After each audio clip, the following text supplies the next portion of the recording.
ब्रह्मसूत्रम ब्रह्मसूत्र ग्रंथ में page number 457 और 457 पेज के ऊपर से 2 नंबर की पंक्ति है विलक्षणत्वाधिकरणम। तो द्वितीय अध्याय प्रथम पाद और द्वितीय अध्याय के प्रथम पाद का यह तृतीय अधिकरण है। इस अधिकरण का नाम है विलक्षणत्वाधिकरणम और इस अधिकरण का भी विचार विषय वही है जो पूर्वाधिकरण का था, अर्थात ब्रह्म समन्वय। मतलब ब्रह्म समन्वय के साथ तर्क का भी विरोध नहीं है, इस बात की सिद्धि करनी है इस अधिकरण में। जबकि पूर्व पक्षी का अभिप्राय है कि भले सांख्य स्मृति के द्वारा समन्वय का विरोध नहीं हो पा रहा है, योग स्मृति के द्वारा भी समन्वय का विरोध नहीं हो पा रहा है, किंतु तर्क के बल पर तर्क के द्वारा तो जरूर समन्वय का विरोध होगा। अर्थात सभी श्रुतियों का समन्वय जो ब्रह्म में बताया है, अर्थात जगत का कारण भी ब्रह्म को बताया है, वो सब ठीक नहीं है, क्योंकि हमारे पास बहुत जबरदस्त विलक्षणत्वरूप तर्क है। विलक्षणत्वरूप तर्क का मतलब यह है कि कार्य और कारण इनकी समानता होती है, और जहाँ पर कार्य और कारण में विलक्षणता दिखाई दे रही है तो वहाँ पर वस्तुतः उन दोनों में कार्य कारण भाव हो ही नहीं सकता जहाँ विलक्षणता है कि नहीं। और आप तो कह रहे जगत कार्य है, उसके प्रति कारण ब्रह्म है, और दोनों में तो अत्यंत विलक्षणता है। जगत अचेतन है, अशुद्ध है, और ब्रह्म तो चेतन है, शुद्ध है। अतः इस प्रकार के अशुद्ध और अचेतन जगत के लिए चेतन और शुद्ध ब्रह्म कारण नहीं हो सकता। जैसे कि पट के लिए कारण तंतु ही होता है, घट के लिए कारण मिट्टी ही होती है। कभी ऐसा होता नहीं है कि घट के लिए कारण तंतु हो जाए या पट के लिए कारण मिट्टी हो जाए, क्योंकि दोनों में विलक्षणता है। तो समानता होगी तभी कार्य कारण भाव बनेगा। अतः जगत के प्रति ब्रह्म को कारण मानना ठीक नहीं है। विलक्षण रूप तर्क यहाँ पर उपस्थित है, उसके द्वारा ब्रह्म समन्वय का बात अर्थात निराकरण, ये पूर्व पक्षी का अभिप्राय है। अब इस हर एक अधिकरण के जो 6 अंग हम लोग लिखते हैं, उसमें से इस विलक्षणत्वाधिकरण के भी 4 बातों का कल विचार किया था। अर्थात पूर्वाधिकरण के साथ इस विलक्षणत्वाधिकरण की संगति क्या है, इस अधिकरण का विषय क्या है, संदेह का स्वरूप क्या बनता है, तब उसके बाद पूर्व पक्षी का क्या अभिप्राय है, इन चीजों का विचार कल किया था। अब 5 नंबर पर है सिद्धांत। तो सिद्धांतियों का क्या कहना है, तो उसको हम लोग लिख लेते हैं। 5 नंबर सिद्धांत लिखते हैं। तर्केण समन्वयः न बाध्यते। तर्केण समन्वयः न बाध्यते पूर्ण विराम। यतो ही ये कार्य कारणे, ये कार्य कारणे ते सलक्षणे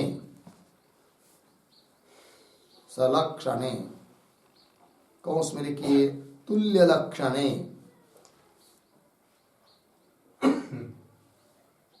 कौंस बात इति अस्याः व्याप्तेः, इति अस्याः व्याप्तेः वृश्चिकादौ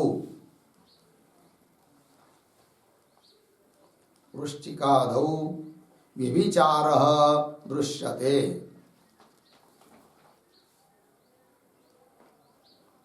व्यभिचारः दृश्यते। ठीक, पूर्ण विराम। अचेतनात् गोमयात्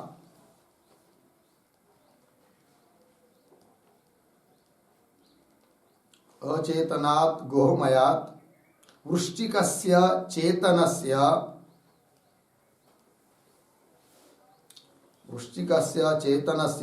उत्पत्तेः पूर्णविराम चेतनात् पुरुषात्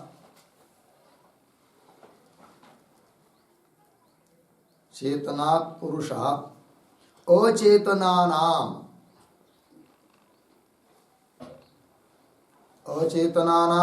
केशनखादीनां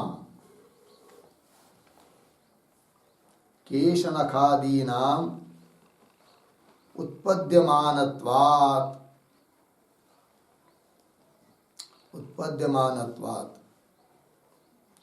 पूर्णविराम अतः वेद निरपेक्षः शुष्कतर्कः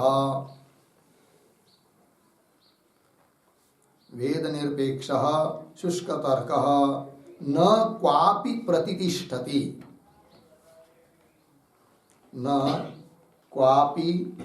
प्रतितिष्ठति पूर्णविराम तदुक्तम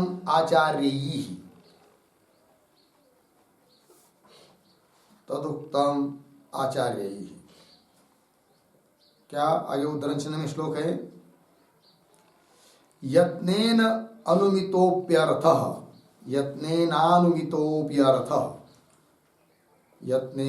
संधि करके अनुमितो अवग्रह प्यार्थः कुशलैरनुमातृभिः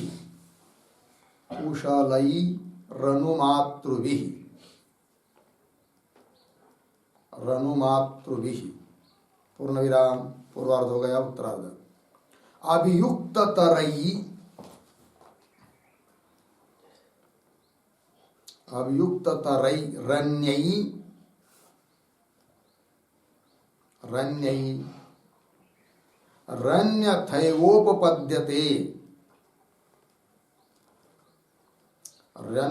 रण्यथैवोपपद्यते पूर्णविराम उद्धरण चिन्हवान इति आगे वाक्य तस्मात् आभासत्वात्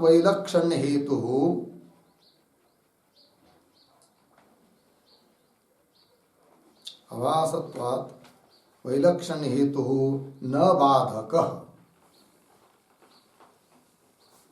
बाधकः पूर्णविराम हो गया। तो अर्थ समझ लेंगे। तो सिद्धांती कह रहे कि हे पूर्व पक्षी, तुम जो बात कह रहे हो तर्क के द्वारा समन्वय का बाद होता है, वो ठीक नहीं है। अर्थात तर्क से समन्वय का बाद नहीं होता है। क्यों? कारण बता रहे। तो ही कि जो हे पूर्व पक्षी तुमने जो व्याप्ति बनाई वो व्याप्ति का भी विचार है। क्या थी पूर्व पक्षी की व्याप्ति? पूर्व पक्ष की व्याप्ति यह थी कि ये कार्य कारण, जो कार्य कारण होता है वह सलक्षण होता है, अर्थात समान लक्षण वाला होता है। कार्य और कारण में समान लक्षण रहते हैं, ये उसका नियम। उस नियम के बल पर, युक्ति के बल पर वो कहता है पूर्व पक्षी कि इस प्रकार के तर्क के द्वारा समन्वय का बाद है। किंतु सिद्धांती करे जिस तर्क के बल पर, जिस व्याप्ति के बल पर तुम समन्वय का बात करना चाहते हो, वो तुम्हारा व्याप्ति नियम ही विभिचरित है। क्या है व्याप्ति नियम? कि जो कार्य कारण होता है वह समान लक्षण वाला होता है, एक जैसे लक्षण वाला होता है। ये नियम उसका भी विचार है। कहाँ भी विचार है? दिखा रहे। ये कार्य कारणे ते सलक्षणे, सलक्षणे तुल्य लक्षणे, तुल्य धर्म वाले होते हैं कार्य कारण। इति अस्याहा व्याप्ते है, इस व्याप्ति का भी विचार है। कहा? वृश्चिकादौ, वृश्चिक बिछुआ, उसके ऊपर भी विचार है। बोलेंगे कैसे? तो स्पष्ट कर रहे आगे की पंक्ति में।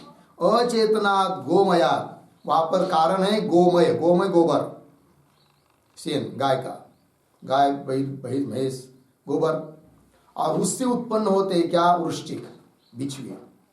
गोबर कई दिन पड़ा रहेगा तो उसके नीचे अगल बगल या उस बहुत उखंडा आदि रहता है कि नहीं, उसमें क्या उत्पन्न होते, वृश्चिक आदि बहुत सारे कीड़े, उन्नी और वो अलग अलग प्रकार के कीड़े उत्पन्न होते हैं।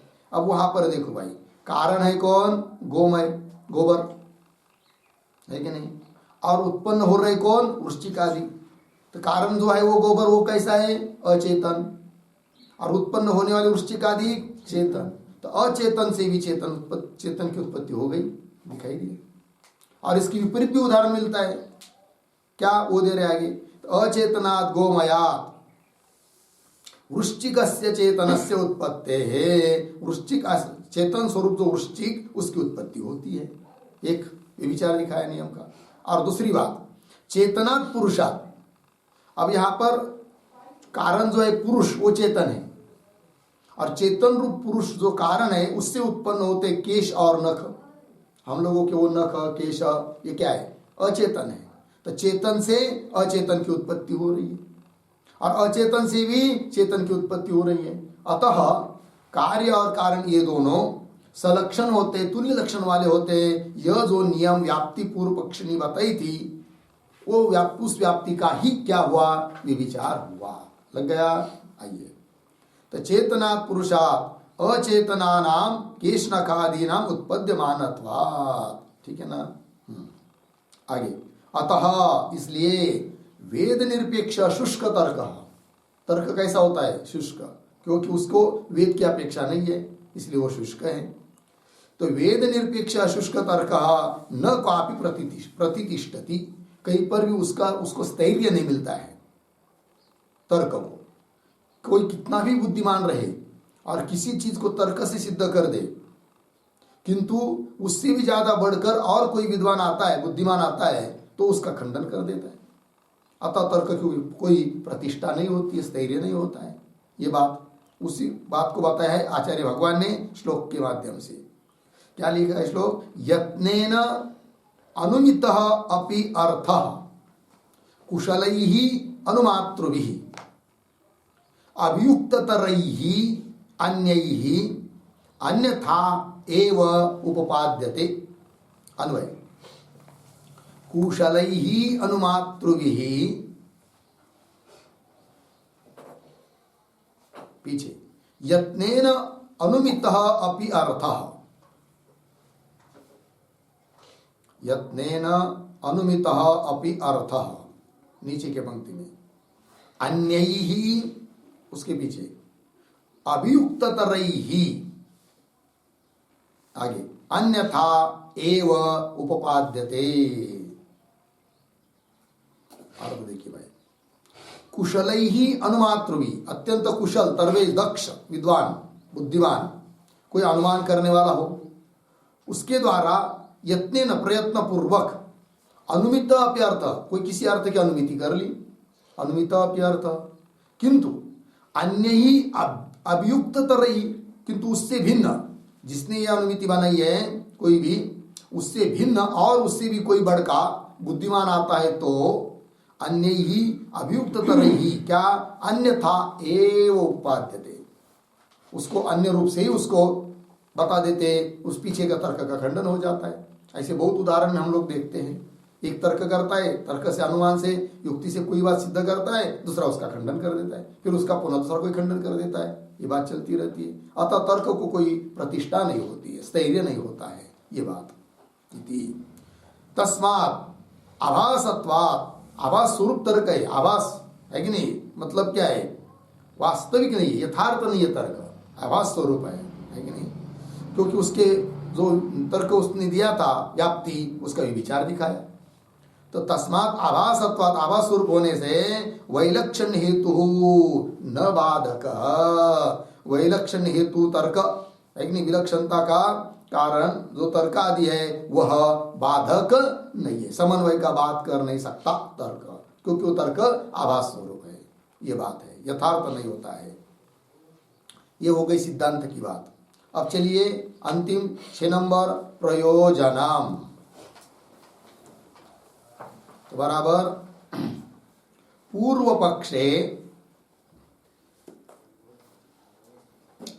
पक्षे तर्क विरोधे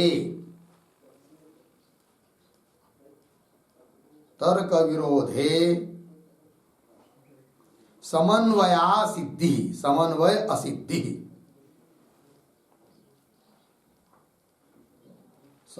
असिद्धि प्रयोजनं भवति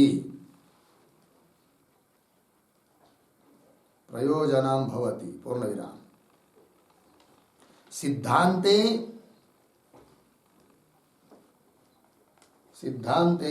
तत् अविरोधे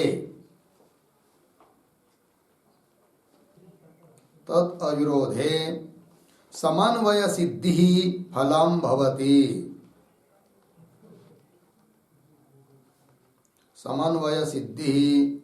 भवति। पूर्ण विराम। इति उभयोः फलभेदः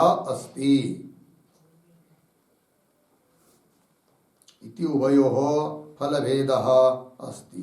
हो गया, देखो गया अर्थ।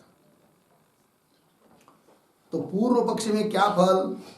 तो पूर्व पक्ष में तर्क विरोध है, तर्क के साथ विरोध होने के कारण समन्वय की असिद्धि, समन्वय की सिद्ध न होना, यही फल है, प्रयोजन है पूर्व पक्ष में।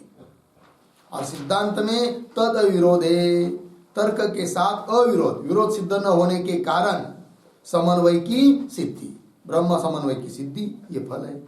इस प्रकार उभयो हो, पूर्व पक्ष और सिद्धांत, इन दोनों में फल का भेद है, ये बात बता दी। हो गया। चलिए भाई, अब अधिकरण सार बताने वाले वैयासिक न्यायमालाकार के जो 2 श्लोक हर एक अधिकरण के लिए आते हैं, उन श्लोकों का विचार करते हैं। पहले उच्चारण। वैलक्षण्याख्यतर्केण बाध्यतेऽथ न बाध्यते, बाध्यते साम्य नियमात् कार्यकारणवस्तुनोः वैलक्षण्याख्यतर्केण बाध्यते साम्य नियमात् कार्यकारणवस्तुनोः। पदच्छेद देखिए। वैलक्षण्याख्यतर्केण बाध्यते अथ न बाध्यते, बाध्यते साम्य नियमात् कार्यकारणवस्तुनोः। ठीक अन्वय। पूर्वार्ध सरल है। वैलक्षण्याख्यतर्केण बाध्यते अथ न बाध्यते। फिर अंतिम कार्य कारण वस्तुनोः पीछे साम्य नियमात् पीछे बाध्यते। पूर्व पक्ष का श्लोक है। क्या कहता है देखो भाई। तो पूर्व पहले संशय पूर्वार्ध में वैलक्षण्याख्य तर्केण है कि नहीं, वैलक्षण्य नाम का जो तर्क विलक्षणता, कार्य कारण में विलक्षणता, ये तर्क। तो वैलक्षण्याख्य तर्केण क्या बाध्यते अथ न बाध्यते, समन्वय का बाद ब्रह्म में जो समन्वय बताया है उस समन्वय का बाद होता है, अथवा न बाध्यते, बाद नहीं होता है, विकल्प हुआ। फिर आगे पूर्व पक्षी बोल रहा है कार्य कारण वस्तुनो हो साम्य नियमात्, कार्य और कारण वस्तु को, कार्य वस्तु कारण वस्तु दोनों में, कार्य कारण में साम्य नियमात् समानता होती है, नियम है, व्यवहार में देखा जाता है। मिट्टी से घटे ही बनता है, तंतु से पटे ही बनता है कि नहीं। साम्य नियमात्, समान नियम होने के कारण बाध्यते अर्थात समन्वय का बाद होता है, क्योंकि यहाँ पर कार्य जो जगत, कारण जो ब्रह्म, उसमें कोई भी साम्य नहीं है, अपितु अत्यंत विरुद्धता है। अतः जगत के प्रति ब्रह्म कारण नहीं हो सकता, इसलिए समन्वय का बाद है, ये पूर्व पक्षी बोल रहा है। ठीक। फिर सिद्धांत उसका उत्तर दे रहे आगे के श्लोक में। तो आगे के श्लोक का उच्चारण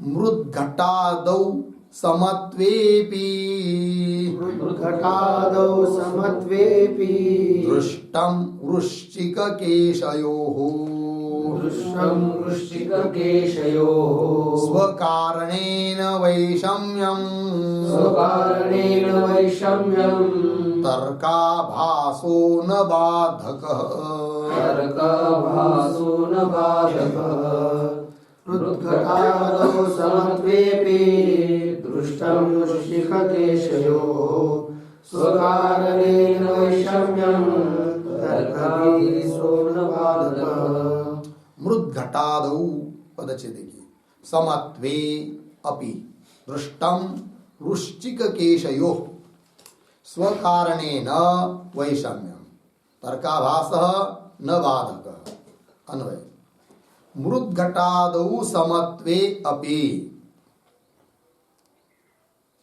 एक शब्द छोड़कर आगे वृश्चिककेशयोः आगे स्वकारणेन वैषम्यम् पीछे दृष्टम आगे तर्काभासः अंतिम में बाधकः उसके पीछे ना।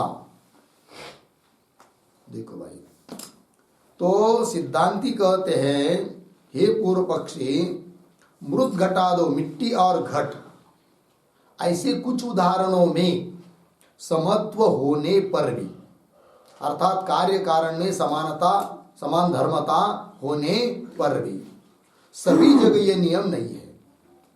वही मृद घटादो समत्वे भी वृश्चिक केशयो हो वृश्चिक बिछुआ जानते हैं ना और केश हम लोगों के बाल उनका वृश्चिक केश स्व कारणे न वैषम्यम वृश्चिक का कारण जो गोमय गोबर उसमें और वृश्चिक में वैषम्य है। क्या वैषम्य है? गोबर अचेतन है जड़ और वृश्चिक चेतन वैषम्य है तो भी कार्य कारण भाव है। और केश और हम लोग केश न कार्य हुआ और हम लोगों का शरीर तो हम लोग जो है वो चेतन है और केशनक अचेतन है अर्थात चेतन अचेतन का भी कार्य कारण भाव बनता है जो कि अत्यंत विलक्षण है। तो विलक्षण होने पर भी कार्य कारण भाव बनता है। अतः कार्य कारण भाव जहां जहां होता है वहां वहां समानता ही होती है ये नियम का बाद है। अतः हे पूर्व पक्षी तुम्हारे द्वारा दिए जाने वाले तर्क से समन्वय का बाद नहीं है। पंक्ति देखिए वृश्चिक केशयो स्व कारणेन वैषम्यम दृष्टम देखा गया है। अतः इसलिए क्या जी तर्काभास बाधक न तर्काभास हो तर्क भी नहीं है तर्काभास भ्रमरूप तर्क है कि नहीं। कौन भ्रमरूप तर्क है कि जो जो कार्य कारण होता है वो समान धर्म वाला होता है यही भ्रम है क्योंकि वे विचार है उसका। अतः उस तर्काभास से ब्रह्म समन्वय का बाध होता नहीं है बाधक न लग गया पंक्ति ये कह दिया सिद्धांतियों ने हो गया। अब चलिए भाष्य में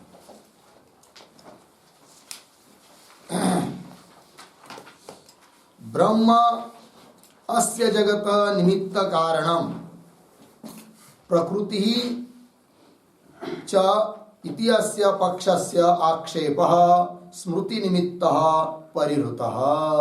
ठीक है अब कौन बात बता रहे सबसे पहले तो ये जो पंक्ति चालू हुई ब्रह्म से जगत इत्यादि उसके पूर्व में एक वाक्य लिखते हैं छोटा सा अवतरण के रूप में वृत्तानुवादेन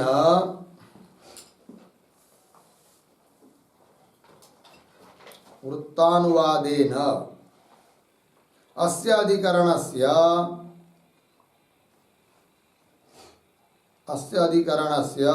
तात्पर्यम् आह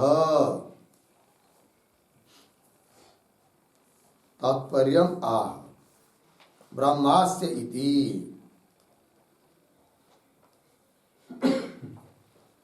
ठीक है देखो भाई वृत्त अनुवादेन मतलब अभी तक पीछे के अधिकरणों में क्या बात हुई उसका अनुवाद करते हुए अब जो वर्तमान अधिकरण है विलक्षणत्वाधिकरण, इस अधिकरण का तात्पर्य क्या है, दोनों बात बताई जा रही है। ठीक है, ब्रह्मास्य इत्यादि पंक्तियों के द्वारा। तो पंक्ति को देखिए, ब्रह्म अस्य जगतः निमित्त कारणम प्रकृति च इति अस्य पक्षस्य, पक्षस्य पढ़ा, आगे क्या है, आक्षेप स्मृति निमित्त, कैसा पढ़ेंगे, इति अस्य पक्षस्य स्मृति निमित्त आक्षेप, फिर आगे परिहृत, स्मृति निमित्त आक्षेप परिहृत।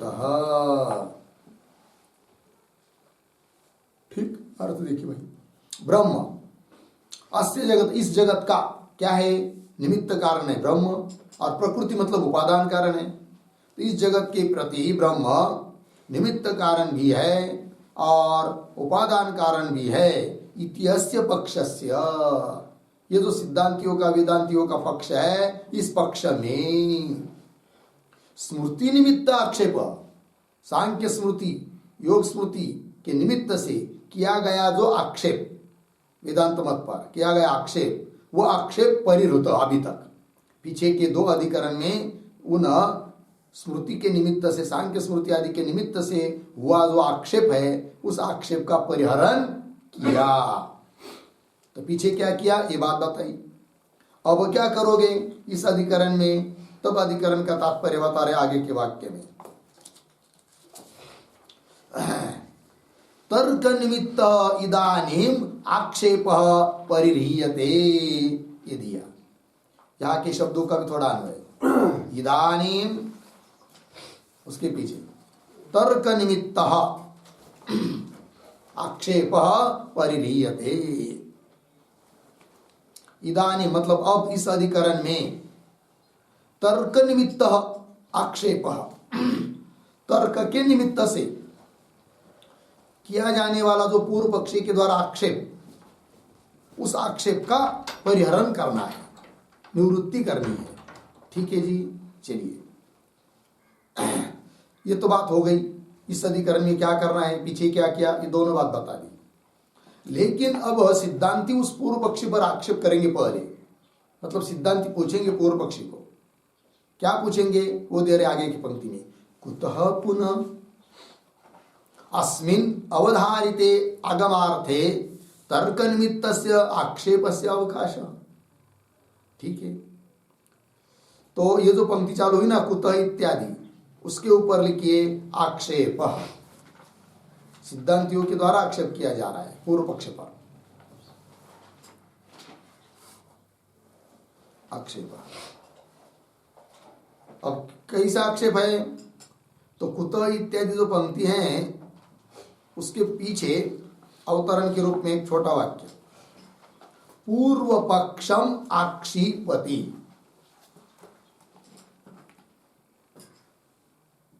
पूर्व पक्षम आक्षिपति, कौस में लिखिए, पूर्व पक्ष पर आक्षेप करते हैं,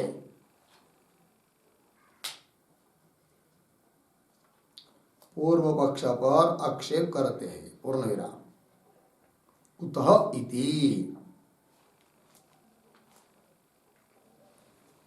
ठीक है, देखिए भाई, तो पूर्व पक्ष में आक्षेपति, तो पूर्व पक्ष पर आक्षेप कर रहे सिद्धांती, कैसा, क्या है उसका स्वरूप, तो देखो भाई,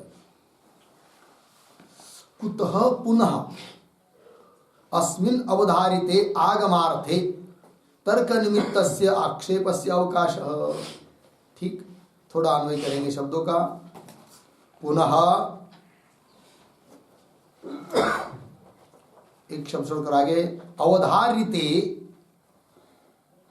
पीछे, अस्मिन् आगे, आगमार्थे तर्क निमित्तस्य आक्षेपस्य अवकाशः, फिर शुरू का शब्द कुतः।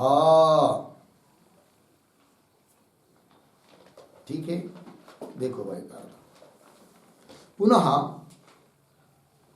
अवधारिते अस्मिन् आगमार्थे, अवधारित निश्चित किया गया जो इस वेदार्थ में, क्या वेद का अर्थ कि जगत का कारण ब्रह्म है और ब्रह्म में ही सभी श्रुतियों का समन्वय है और ब्रह्म को जानने में ही जीवन का तात्पर्य है, जीवन का उद्देश्य भी यही है। ये सभी बातों का विचार जो हुआ है, तो अवधारिते अस्मिन आगमार्थे, निश्चित किया गया जो वेद का अर्थ, इस वेद अर्थ में क्या जी, तर्क निमित्तस्य आक्षेपस्य अवकाश कुतः, तर्क के निमित्त होने वाला जो आक्षेप, उस आक्षेप का अवकाश, आक्षेप का संधि कहाँ कैसा मिल सकती है? कहाँ श्रुति कहाँ तर्क, दोनों की बरोबरी तो हो ही नहीं सकती। श्रुति श्रुति है, तर्क शुष्क होता है। अतः उस तर्क को आक्षेप करने के लिए संधि अवसर ही कैसा मिल रहा है, जबकि वेदार्थ का निश्चय हो चुका है, अवधारित हुआ है, ये सिद्धांति बोल रहे हैं और उसी को स्पष्ट कर रहे हैं। ननु धर्म इव ब्रह्मणि अपि अनपेक्ष आगम भवितुम अर्हति। ठीक है, इसका भी थोड़ा अन्वय। ननु धर्म इव ब्रह्मणि अपि, ब्रह्मणि अपि आगे आगम पीछे आगम अनपेक्ष आगे भवितुम अर्हति।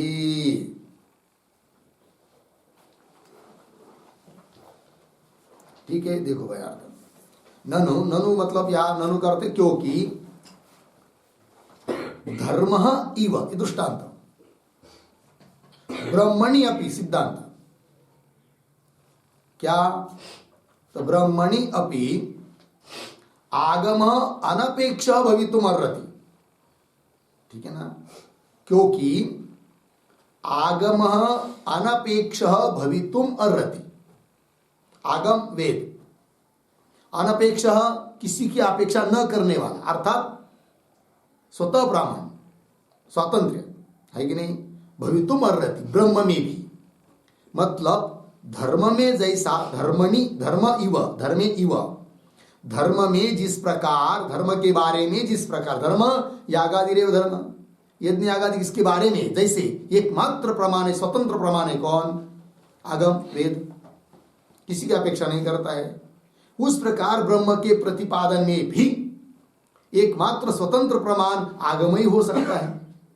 जबकि आगम वेद के द्वारा बताया गया ब्रह्म समन्वय तो निश्चित हो चुका है। पुनः फिर तर्क को कैसा अवसर मिल रहा है आक्षेप करने को?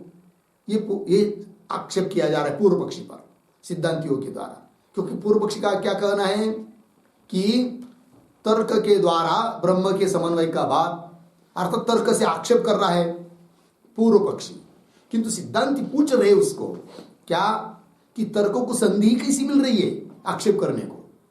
क्योंकि आगम अर्थात वेद जैसे धर्म के बारे में स्वतंत्र प्रमाण है, उस प्रकार ब्रह्म में भी स्वतंत्र प्रमाण हो सकता है। तब तर्कों का संधि कहाँ मिलेगी आक्षेप करने को? जब क्या आप आक्षेप कर रहे हो, तर्क के द्वारा बात होना चाहिए, समन्वय का ऐसा कह रहे हो, ऐसा पूछ रहे सिद्धांति पूर्व पक्षी को। बात लगी? देखो, ननु धर्म इव या धर्मे इव ब्रह्मणि अपि, धर्मे, हाँ सप्तमी, धर्मे इव, धर्म के बारे में जिस प्रकार आगम अनपेक्ष, उस प्रकार ब्रह्मणि अपि आगम अनपेक्ष भवितुम अर्हति। ये पूर्व पक्षी, ये सिद्धांति ने पूछा पूर्व पक्षी को। ठीक है, इसलिए आक्षेप के लिए, तर्क को आक्षेप करने के लिए अवसर नहीं होना चाहिए, ये पूर्व सिद्धांतियों का अभिप्राय है। ठीक है, हो गया अर्हति। ये जो यहां तक पढ़ा ना अर्हति तक, उसके ऊपर एक पंक्ति लिखती है छोटी सी, मानांतर अनपेक्षे,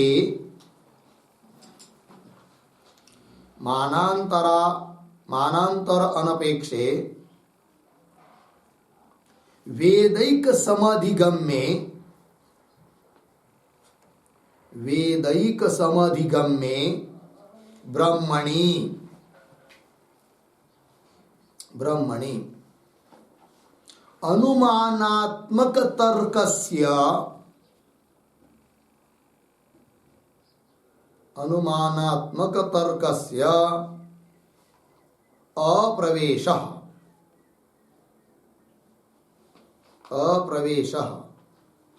अर्धविराम तेन आक्षेपस्य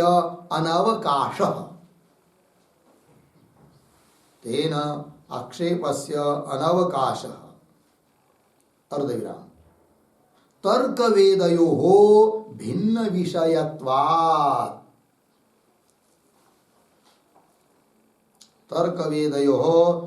विषयत्वात् इत्यर्थः। ठीक,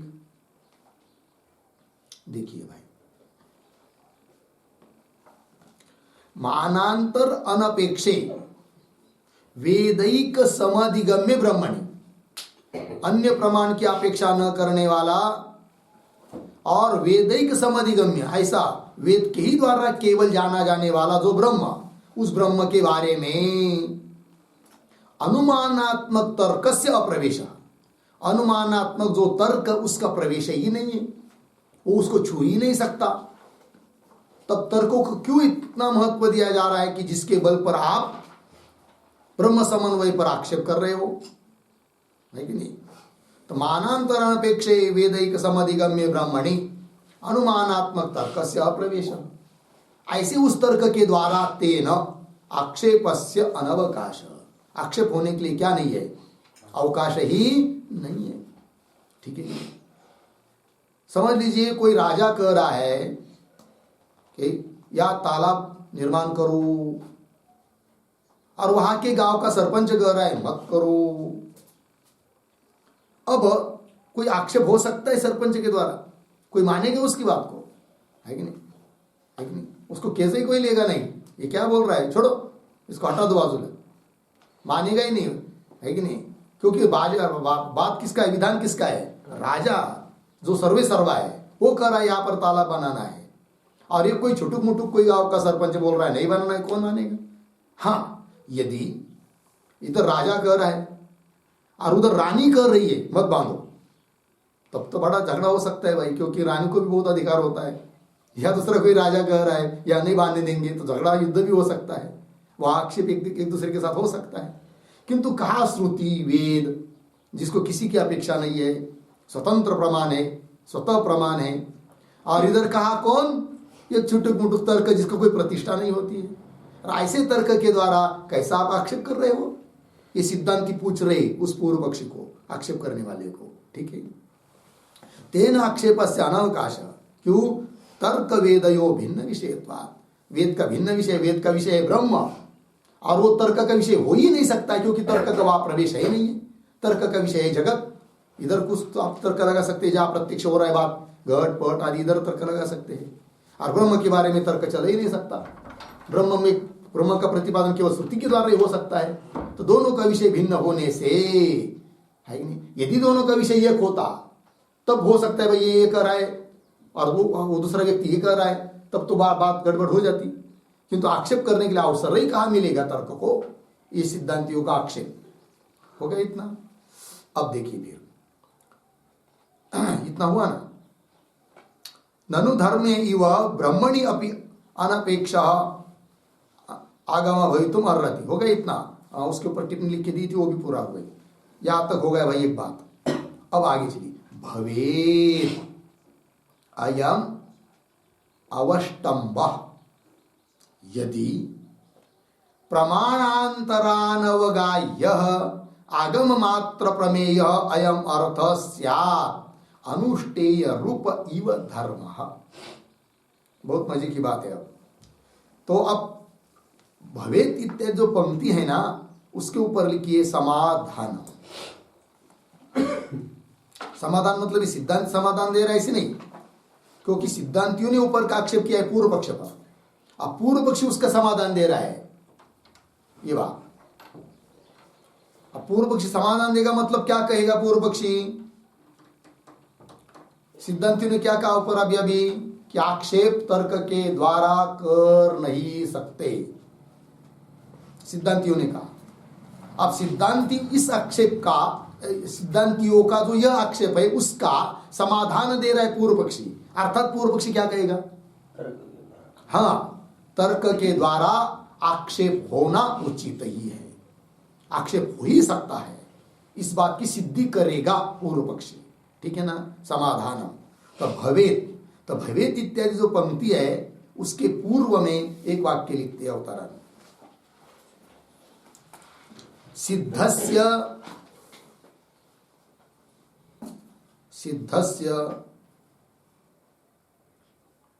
मानांतरगम्यत्वात् अर्धेरा ब्रह्म च सिद्ध वस्तु,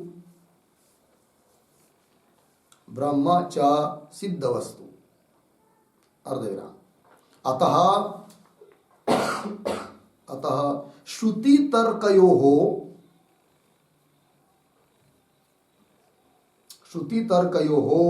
एक विषयत्व संभवात्,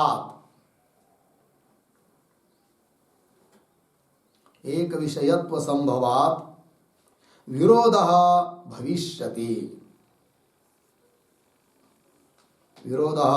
भविष्यति पूर्ण विराम इति पूर्व पक्षम समर्थयते,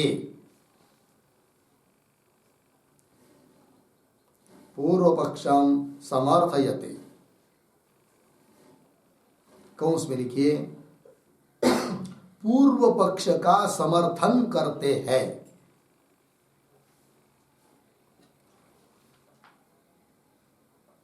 पूर्व पक्ष का समर्थन करते हैं।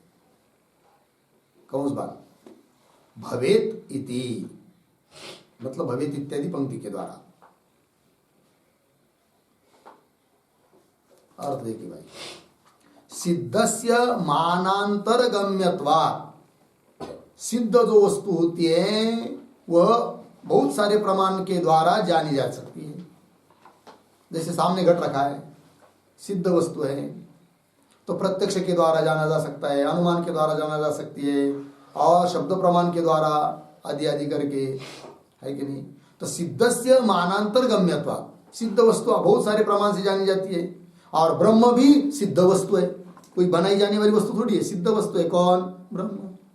अतः ब्रह्म को श्रुति भी बता रही है, हमारे कोई दिक्कत नहीं, बता रही, बताने दो, किंतु सिद्ध वस्तु होने के कारण अन्य प्रमाण से भी ब्रह्म को जाना जा सकता है, तर्क से भी जाना जा सकता है। अर्थात श्रुति का विषय भी ब्रह्म, तर्क का विषय भी ब्रह्म, दोनों का विषय एक हो गया। पूर्व ऊपर क्या कहा था आक्षेप करने वालों ने कि दोनों का विषय भिन्न है, अतः तर्क के द्वारा कैसा आक्षेप कर रहे हो, किंतु पूर्व पक्षी कहेगा कि दोनों का विषय भिन्न कहाँ है, दोनों का विषय एक ही है। कौन दोनों का? श्रुति और तर्क। और एक विषय कैसा? ब्रह्म सिद्ध वस्तु है, और सिद्ध वस्तु मानांतर अन्य प्रमाण से भी जानी जाती है, वही कहा। सिद्ध ब्रह्म च सिद्ध वस्तु, अतः श्रुति तर्कयो हो, श्रुति और तर्क इन दोनों का एक विषय हो जाने से एक विषयत्व संभवात् विरोध भविष्यति, अतः दोनों का विरोध हो जाएगा। इति पूर्व पक्षम समर्थयते भवेत इत्यादि, इस प्रकार पूर्व पक्ष का समर्थन किया जा रहा है, मतलब पूर्व पक्ष की बाजू पक्की की जा रही है कि तर्क के द्वारा आक्षेप हो सकता है। लग गया? भवेत इत्यादि पंक्ति के द्वारा। अब चल रहा है, चलेगी पूर्व पक्षी की बात भवेत यहां से लेकर बहुत दूर तक, फिर बाद में जाकर सिद्धांती खंडन करेंगे। पर ये पूरा सूत्र पूर्व पक्ष का ही है। ये जो सूत्र है ना, इसका जो व्याख्यान चालू हो रहा है हुआ है ना, न विलक्षणत्वात् अस्य तथा शब्दत्वात्, ये पूर्व पक्षी का सूत्र है। और फिर आगे जाकर सिद्धांतियों का सूत्र आएगा, तो देखते हैं पूर्व पक्षी क्या क्या कहता है, उसका तर्क करना और समन्वय का बाद हो सकता है तर्क के द्वारा, क्यों हो सकता है इस बात को पुष्ट कर रहा है। देखिए आगे की पंक्तियां, भवेत आयाम अवष्टम्ब यदि प्रमाणांतर अनवगाह्य आगम मात्र प्रमेय अयम अर्थ स्यात्, किसकी तरह? अनुष्ठेय रूप इव धर्म। ठीक, और आगे थोड़ा सा परिनिष्पन्न रूपम तु ब्रह्म अवगम्यते। ठीक है, शब्दों का थोड़ा सा पहले अन्वय कर लेते हैं। एक शब्द छोड़कर आया है अयम अवष्टम्भ, पीछे भवेत, अयम अवष्टम्भ भवेत। आगे यदि, यदि दो चार शब्द छोड़कर आगे यदि अनुष्ठेय रूपः, एक शब्द छोड़कर आगे धर्मः, पीछे इव, अनुष्ठेय रूपः धर्मः इव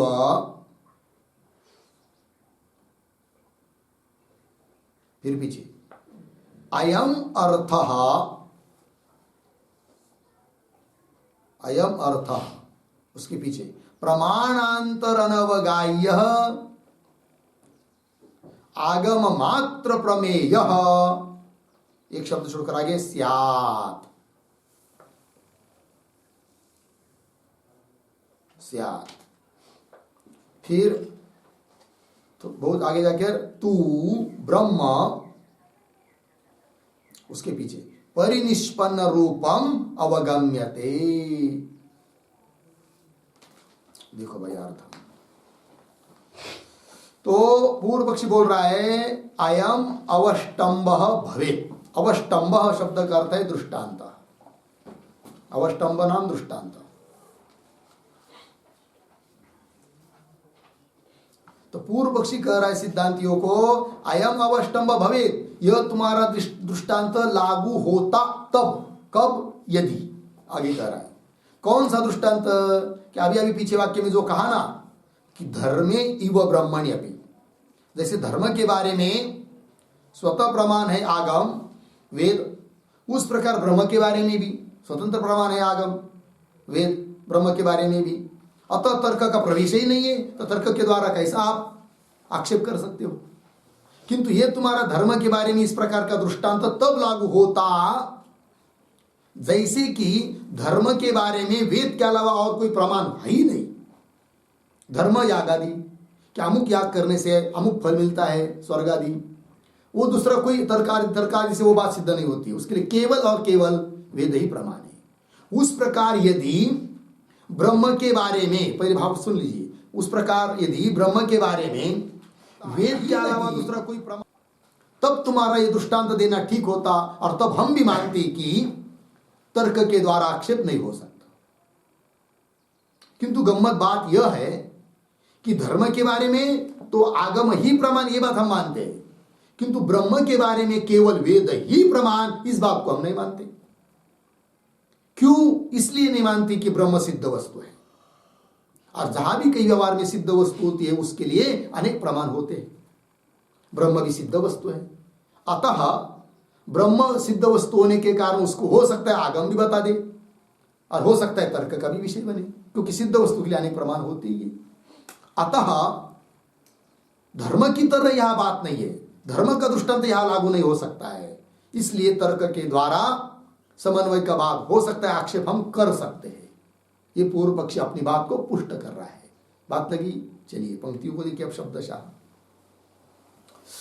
अयम अवष्टम्भ, अवष्टम्भ नाम दृष्टांत भवेत होता कब, यदि, मिला, यदि के बाद अन्वय के अनुसार, यदि अनुष्ठेय रूप धर्म इव, अनुष्ठेय स्वरूप जिसका अनुष्ठान किया जाता है, ऐसा जो धर्म याग आदि उसकी तरह, इव, क्या जी, हाँ, इव अयम अर्थ है कि धर्म की तरह यह भी अर्थ, तो अयम अर्थ, अयम अर्थ मतलब कौन सा अर्थ, अयम अर्थ का लिखिए ब्रह्म रूप अर्थ। अयम अर्थ शब्द से क्या लेंगे, ब्रह्म रूप अर्थ।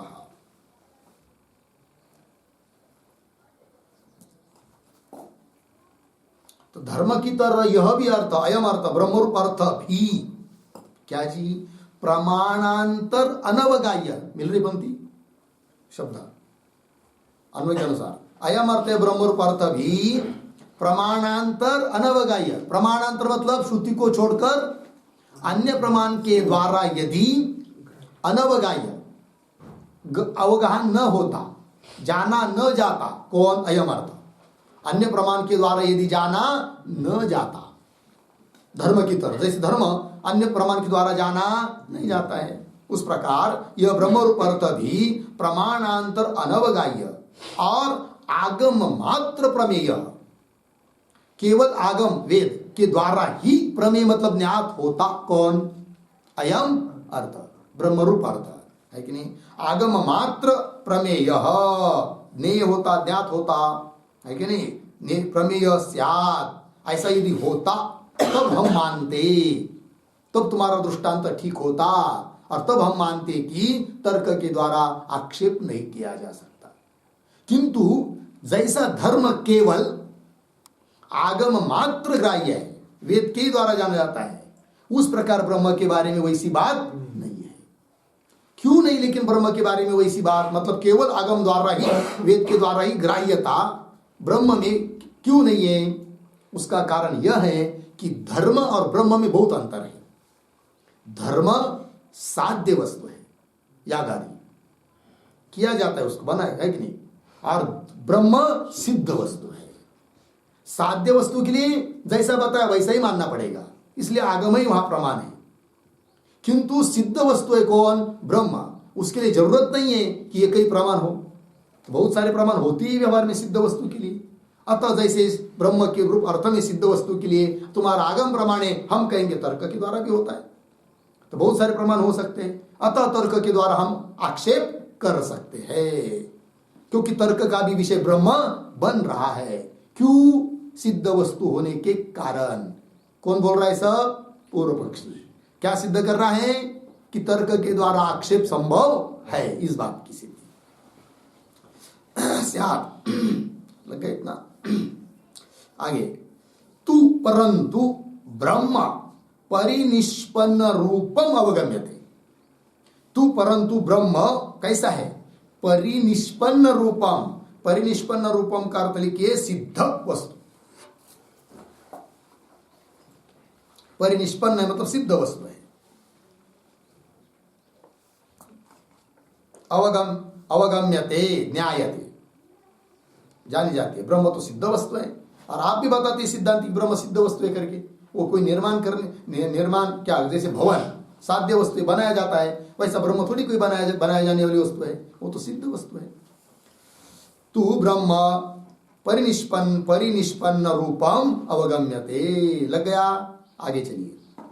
परिनिष्पन्ने च वस्तुनि प्रमाणांतराणाम अस्ति अवकाशः यथा पृथ्व्यादिषु। बस अपनी बात स्पष्ट कर रहा है वो बहुत बढ़िया से। तो देखो भाई, इस पंक्ति के शब्दों का थोड़ा अन्वय, पहले 2-3 शब्द सरल है। परिनिष्पन्ने च वस्तुनि प्रमाणांतराणाम, एक शब्द छोड़कर, अवकाशः पीछे, अस्ति आगे, यथा पृथ्व्यादिषु। ठीक है? तो परिनिष्पन्ने च वस्तुनि, परिनिष्पन्न वस्तु जो सिद्ध वस्तु है, तो परिनिष्पन्ने च वस्तुनि प्रमाणांतराणाम अवकाश अस्ति। अन्य प्रमाणों का भी अवकाश होता है। कहा? सिद्ध वस्तु में। उदाहरण, यथा पृथ्व्यादिषु। पृथ्वी सिद्ध वस्तु है, हम लोगों ने थोड़ी बनाया पृथ्वी को, है कि पहले से बनी है। तो शब्द से जानते हैं उसको, प्रत्यक्ष से जानते हैं, अनुमान से जान सकते हैं, श्रुति से जान सकते हैं, वेद शब्द से जान सकते हैं, सबसे अनेक प्रमाण है पृथ्वी को जानने के लिए। उस प्रकार ब्रह्म भी सिद्ध वस्तु होने के कारण बहुत प्रमाणों का विषय बनेगा, अतः तर्क का भी विषय बनेगा। तब तर्क के द्वारा हम लोग आक्षेप कर सकते हैं। हो गया? आइए आगे। यथाच श्रुतीनां परस्पर विरोधे सति एक वशेन इतरा नियते एवं प्रमाणांतर विरोधे अपि तद्वशेन एव श्रुति ही नियेत। ठीक है?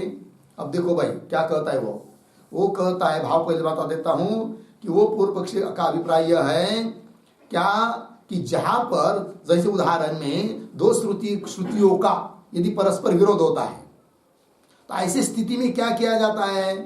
तो उन दो श्रुतियों में से जो श्रुति प्रबल है उसके अनुसार अन्य श्रुतियों का अर्थ किया जाता है। तो बोलेंगे भाई श्रुति में भी प्रबल श्रुति और दुर्बल श्रुति है कैसे? तो उसके लिए होता है जो श्रुति निरवकाश है वो प्रबल मानी जाती है, और जो श्रुति सावकाश है वो दुर्बल।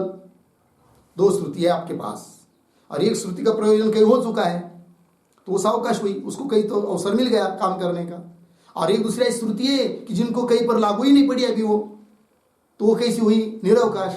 और ऐसे दोनों श्रुतियों का जब विरोध आता है तब वहां पर प्रबल श्रुति के द्वारा, प्रबल श्रुति के अनुसार ही वो दुर्बल श्रुति को अर्थ कर लेते हैं, और प्रबल श्रुति वो होती है जो निरवकाश होती है कि नहीं? उस प्रकार यदि आपके पास श्रुति प्रमाण है और इधर दूसरा कोई तर्क आदि प्रमाण है, दोनों का परस्पर विरोध हो रहा है, और विरोध होने पर फिर क्या कर रही?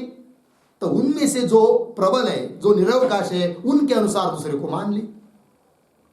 तो आप तर्क बलवान है, पूर्व पक्षी बोल रहा है, क्योंकि उसको वो बताता है कार्य कारण ने क्या साम्य होता है आदि आदि करके तर्क बताएंगे, अतः उस तर्क के अनुसार ही आपने श्रुति का अर्थ करना चाहिए। तर्क के अनुसार अर्थ करना चाहिए किसका? श्रुति का। अब तर्क क्या कहता है? तर्क इस बात को बताता है कि जैसा कार्य होता है वैसा कारण होना चाहिए। कार्य कैसा? हमारा अचेतन जगत और अशुद्ध, तीन गुणों से युक्त, उसी प्रकार उसका कारण होगा। और ब्रह्म फिर हो नहीं सकता कारण, क्योंकि ब्रह्म विरुद्ध लक्षण वाला है, ब्रह्म चेतन है और शुद्ध है, तीन गुण से रहित है।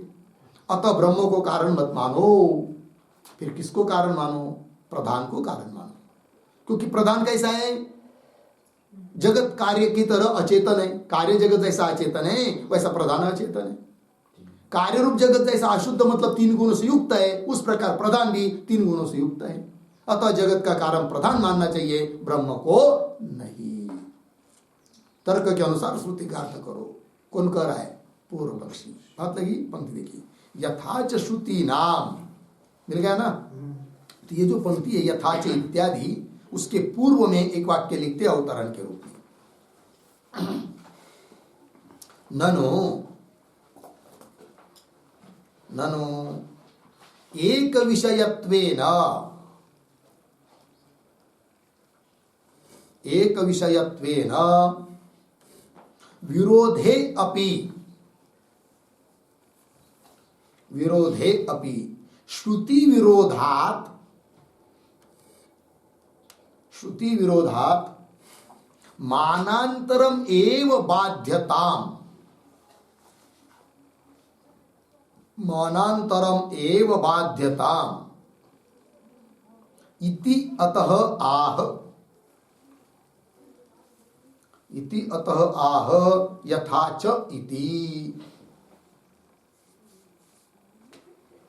ठीक है, देखो भाई अर्थ कि ननो एक विषयत्वेन, ठीक है, मान लेते ब्रह्म दोनों का विषय है, एक विषय है, श्रुति का विषय ब्रह्म, तर्क का विषय ब्रह्म, थोड़ी देर के लिए मान लेते हैं।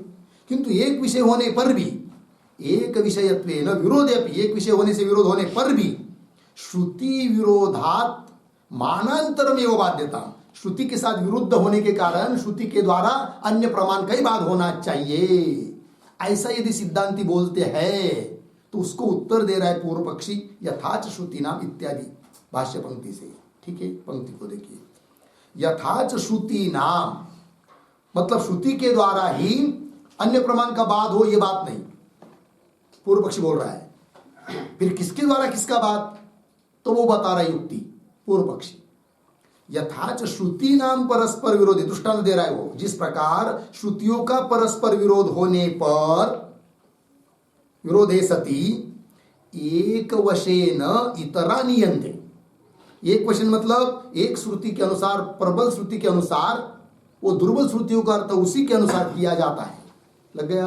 हाँ, एक वशेन इतराह, इतराह श्रुतयः नियंते, अन्य श्रुतियों का अर्थ उस एक के अनुसार ही किया जाता है। ठीक, ये दृष्टांत हुआ। एवं प्रमाणांतर विरोधे अपि, इस प्रकार श्रुति के साथ अन्य प्रमाण का विरोध होने पर भी, प्रमाणांतर विरोधे अपि क्या करे फिर, तद्वशेन, तद्वशेन एव श्रुति नियेत, तद्वशेन, तद्वशेन का अर्थ लिखिए, तद्वशेन मतलब निरवकाश मानांतरेण,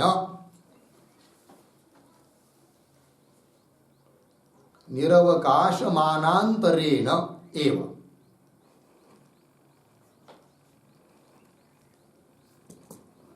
निरवकाश मानांतरेण एव हो गया। देखो भाई, एवं प्रमाणांतर विरोधे, प्रमाणों के अन्य प्रमाणों के साथ विरोध होने पर भी तद्वशे न, क्योंकि अन्य प्रमाण के लिए फिर अवकाश नहीं, निरवकाश है, अर्थ तो प्रबल है। तो निरवकाश जो अन्य प्रमाण, उसके अनुसार ही श्रुति ही नियता, श्रुति का अर्थ उस अन्य प्रमाण के अनुसार ही करना चाहिए, अर्थात तर्क के अनुसार श्रुति का अर्थ करना चाहिए। यह अभिप्राय पूर्व पक्षी का। तद्वशेन एव श्रुति ही नियत, श्रुति का अर्थ तर्क के अनुसार करो, जबकि तर्क के बल पर इस बात की सिद्धि हो रही है कि जगत का कार्य प्रधान है, अतः श्रुति का भी अर्थ वैसा ही करना चाहिए, क्योंकि तर्क के लिए कोई तर्क निरवकाश है और श्रुति सावकाश है, क्योंकि श्रुति आपकी धर्म को बता रही है, धर्म को बताने में सावकाश हो गई श्रुति। अतः सावकाश श्रुति होने के कारण दुर्बल है, तर्क निरवकाश होने के कारण प्रबल है, अतः तर्क के अनुसार श्रुति का अर्थ करना चाहिए, ये कह रहा है पूर्व पक्षी। ठीक, आइए और आगे बात बताई जा रही दूसरी। दृष्ट, अब तर्क कैसा समीप है, तर्क कैसा अंतरंग है और श्रुति कैसी बहिरंग है, इस बात को सिद्ध करेगा पूर्व पक्षी। तर्क को अंतरंग सिद्ध करेगा और श्रुति को बहिरंग। और एक नियम होता है फिर, अंतरंग और बहिरंग इन दोनों का यदि विरोध होता है तब बलवान होता है कौन? अंतरंग। और तर्क अंतरंग है, अतः उसके अनुसार ही श्रुति का अर्थ करना चाहिए, अर्थात तर्क के द्वारा ही क्या, तर्क के द्वारा बाद होगा किसका? ब्रह्म समन्वय का, अर्थात ब्रह्म में समन्वय है, ब्रह्म जगत का कारण है, ये सब बात मत मानो। हम तर्क के द्वारा जो बात कर रहे ना उसको मानो, अर्थात समन्वय का बाद तर्क के द्वारा। ये पूर्व पक्षी का अभिप्राय है। अब कैसा अंतरंग है तर्क, कैसी बहिरंग है श्रुति, इस बात को कह रहा है। किंतु समन्वय क्या, समय तो हो गया, करना है क्या और 20 मिनट लगेगा कम से कम, क्या करें बोलो आजकल? चलो भाई, कल करना है तो कल करो।